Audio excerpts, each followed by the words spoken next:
మనకు పనులు ఎక్కువ. ఒక రాజుతో పోల్చుకుంటే దావీదు ఒక మహారాజు. ఎన్ని పనులు ఉంటాయి ఆయనకు ఆలోచించండి. లేదా శత్రువుల యొక్క పరిస్థితులలో తరమబడుతున్నప్పుడు, ప్రాణము అరిచేతిలో పెట్టుకొని పరిగెడుతున్నప్పుడు ఏ విధమైన పరిస్థితులలో అతను ఉంటాడు? అటువంటి వ్యక్తి అంటున్నాడు, అయ్యా నీ సన్నిధిని నేను వెతకాలని కోరుకుంటున్నాను. ఎన్నో పరిస్థితులు, ఉదయం నుంచి సాయంత్రం వరకు సభలు నిర్వహించాలి, న్యాయము తీర్పులు తీర్చాలి, దేవాలయపు పనులు, దేవుని యొక్క పనులు చూసుకోవాలి, యుద్ధములు చేయాలి, రాజ్యములో ఎక్కడ కూడా ఏ విధమైనటువంటి కల్లోలములు కలగకుండా చూసుకోవాలి. దానికి తోడు ఆయనకు ఎంతో మంది పిల్లలు, ఆ సమస్యలు అన్నింటిలో ఉంటున్నప్పుడు కూడా, అయ్యా నాకు నీతో ఉండాలి ప్రభువా, నీ దయ నాకు కావాలి, నువ్వు లేకపోతే నేను ఏమీ చెయ్యలేను. స్మిత్ విగుల్స్వర్త్ అనేటువంటి ఒక దైవజనుడు ఒక మాట అన్నాడు అనమాట. ఏంటి అనంటే, ఈరోజు దేవుని పని ఎక్కువగా ఉన్నది కాబట్టి నేను ఎక్కువగా ప్రార్థన చేసుకోవాలి. హల్లెలూయా.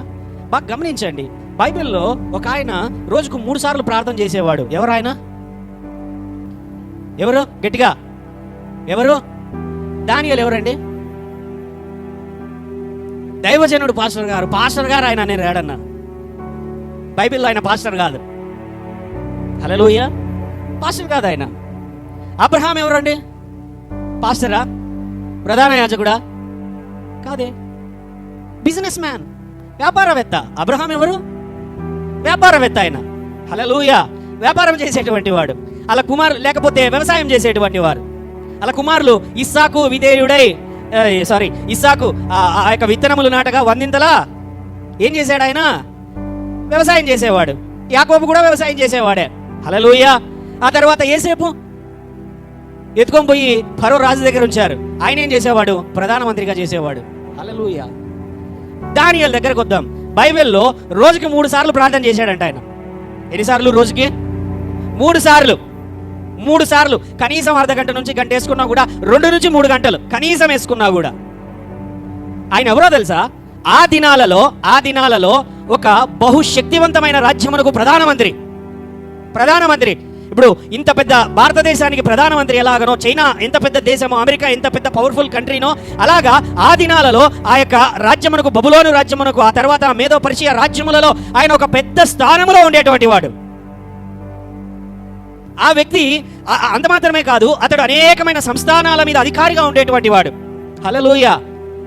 అంత మాత్రమే కాదు, ఆయనతో పాటు ఇంకా కొంతమంది ఉన్నారు, 3 ఉన్నారు. షద్రకు, మేషకు, అబేద్నెగో అనేటువంటి వారు. వాళ్ళు 3 కూడా దేశం యొక్క అధికారులుగా వాళ్ళు వెళ్తూ ఉన్నారు, పనుల మీద వెళ్తూ ఉన్నారు. అంత మాత్రమే కాదు, వారి చుట్టూ ఎప్పుడు కూడా శత్రువులు వారి మీద ఎప్పుడైనా సరే నెపములు మోపాలని, పనిలో భారము పెట్టాలని, వారిని ఎలాగైనా సరే ఆ పదవులలో నుంచి దించాలని, అటువంటి స్థితిలో ఉంటున్నటువంటి పరిస్థితులలో బాగా జ్ఞాపకం చేసుకోనండి. ఏం చేస్తున్నాడు దానియేలు? వెళ్ళి దేవుని దగ్గరికి వెళ్ళి రోజుకు 3 సార్లు ప్రార్థన చేస్తున్నాడు. హల్లెలూయా. ఆయన పనితో మన పని ఒక పనే? ఆమేన్. ఆలోచిస్తున్నారా నేను చెబుతున్నటువంటి మాటలు? ఆయన పనితో మనదొక పనా? ఏ విధముగా వారి యొక్క శరీరాన్ని, వారి యొక్క తిండిని, వారి యొక్క పరిశుద్ధతను, పవిత్రతను వారు దేవునికి కొరకు సమర్పించుకున్నారో బైబిల్లో ఎంత చక్కగా వ్రాయబడిందో చూడండి. అర్థమవుతున్నదా? వారు యుక్త వయసులో ఉన్నప్పుడు, 15 నుంచి 20 సంవత్సరాల వయసులో ఉన్నప్పుడు వారిని చెరగొనిపోయారు, క్యాప్చర్ చేశారు, బానిసలుగా తీసుకుని వెళ్ళిపోయారు. అయితే వారిలో వీరు కొంచెం జ్ఞానము ఉన్నదని చెప్పి ఆ రాజు వీళ్ళకు ట్రైనింగ్ ఇచ్చి వారి యొక్క రాజ్యముల పైన అధికారులుగా పెట్టాలనుకుని వాళ్ళందరినీ కూడా పాండిత్యం నేర్పించాలని, మంచి ఎడ్యుకేషన్ ఇవ్వాలని ఒక మందిరంలో వాళ్ళందరినీ పెడితే అక్కడ వారికి ఆహారం పెడుతున్నారు. ఆ ఆహారం ఏంటి అని అంటే వీరు తినకూడని ఆహారము. దేవుని యొక్క బిడ్డలుగా ఆ సమయంలో దానియేలుతో ఉన్నటువంటి షద్రకు, మేషకు, అబేద్నెగో అనేటువంటి వారు, ఇంకా కొంతమంది ఉన్నారు. వాళ్ళు దేవుని బిడ్డలే, యెహోవాను వెంబడించేటువంటి వారే పాత నిబంధనలో. వారందరిలో కూడా ఈ 4 ప్రత్యేకపరుచుకున్నారు. అయ్యా, అది అపవిత్రమైన ఆహారము, మా నోటికి అంటకూడదు, దేవుడు తినకూడదు అని చెప్పాడు, మేము తినము, మాకు కేవలం కాయగూరలను మాత్రమే ఇవ్వండి, వాటిని మేము తింటాము అని అంటే అక్కడ ఉన్నటువంటి అధికారి, మీరు ఈ కాయగూరలు తినడం వల్ల మీ యొక్క శరీరము కృషించిపోయినట్లయితే రాజు వచ్చి నన్ను క్వశ్చన్ చేస్తే నన్ను చంపడానికి కూడా ఆజ్ఞ ఇవ్వచ్చు, దయచేసి ఈ విధంగా చేయకూడదని అంటే కేవలము బతిమలాడుకొని ఒక 10 రోజుల పాటు మీరు యొక్క ఆహారం మాకు పెట్టండి. హల్లెలూయా.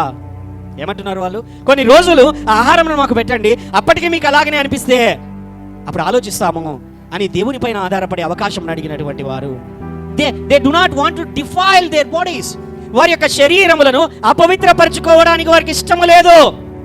హల్లెలూయా. They are consecrating their bodies. ప్రత్యేకపరుచుకుంటున్నారు, ప్రతిష్ఠిత చేసుకుంటున్నారు. దేవుని కొరకు ఈ శరీరము, దేవుని కొరకు ఈ సమయము, దేవుని కొరకు ఈ జీవితము అనేటువంటి జీవిత శైలి వారు కోరుకుంటున్నారు.